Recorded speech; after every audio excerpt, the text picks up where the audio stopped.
দিনটোত 3বাৰ ভাত সেৱনে মাতিব পাৰে বিপদ।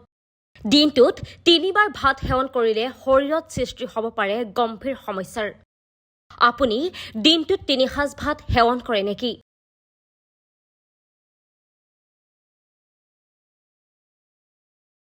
শস্য আমাৰ স্বাস্থ্যসন্মত খাদ্যৰ এটা অংশ। কাৰণ বিভিন্ন ধৰণৰ শস্যজাতীয় খাদ্যত বহুতো ভিন্ন ধৰণৰ পুষ্টিকৰ উপাদান পোৱা যায়, যিয়ে শৰীৰৰ বাবেও বহুতো উপকাৰ প্ৰদান কৰে। চাউলো তেনে এক শস্য যি স্বাস্থ্যৰ বাবে অতি উপকাৰী। কিন্তু আজিকালি মানুহে বগা চাউল খাবলৈ পছন্দ কৰে, কাৰণ ইয়াৰ সোৱাদ আৰু সুগন্ধি বহুত ভাল। বগা চাউল খোৱাটো আপোনাৰ স্বাস্থ্যৰ বাবে ক্ষতিকাৰক নহয়, কিন্তু অত্যাধিক পৰিমাণে সেৱন কৰিলে আপোনাৰ স্বাস্থ্যৰ ক্ষতি হ'ব পাৰে।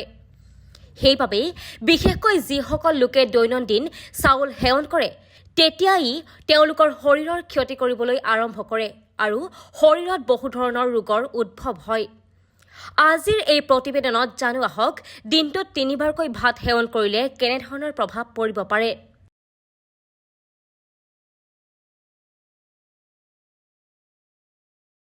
এক, বিপাকীয় ক্ৰিয়াৰ সমস্যা।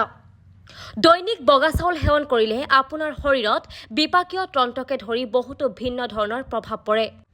কিছুমান গৱেষণাত পোৱা গৈছে যে যিসকল লোকে দৈনিক খাদ্যত বৃহৎ পৰিমাণৰ চাউল অন্তৰ্ভুক্ত কৰে, তেওঁলোকৰ মেটাবলিক চিণ্ড্ৰম হোৱাৰ সম্ভাৱনা বৃদ্ধি হয়।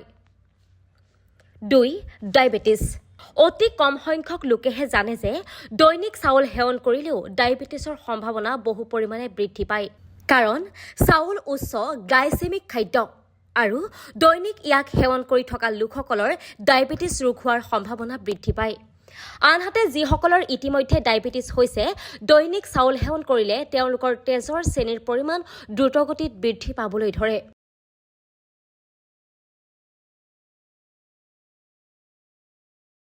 তিনি, হৃদৰোগৰ সমস্যাৰ বৃদ্ধি। হৃদ বিশেষজ্ঞৰ মতে বগা চেনিৰ দৰে বগা চাউলো হৃদযন্ত্ৰৰ বাবে শত্ৰু। বিশেষকৈ যিসকলে দৈনিক ভাত খায়, তেওঁলোকৰ হৃদৰোগৰ সম্ভাৱনা বৃদ্ধি পায়। যদি কোনো ব্যক্তি বা তেওঁলোকৰ পৰিয়ালৰ ইতিমধ্যে হৃদযন্ত্ৰৰ কোনো সমস্যা হৈছে, তেন্তে ডাক্তৰৰ পৰামৰ্শ মতেহে বগা চাউল সেৱন কৰিব লাগে।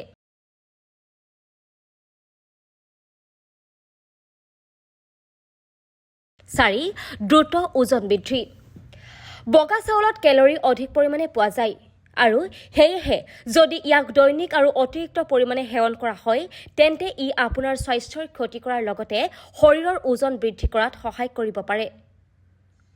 লগতে ভাত খোৱাৰ পিছত সোনকালে ভোক লাগে, যাৰ বাবে অতিমাত্ৰা খোৱাৰ আশংকা বৃদ্ধি পায়।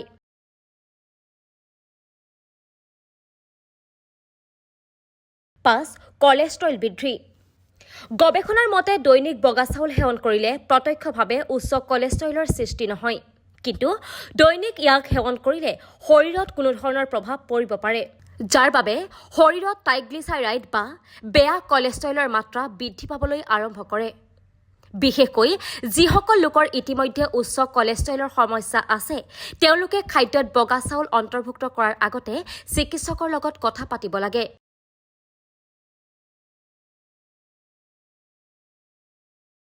News desk report, times media 24।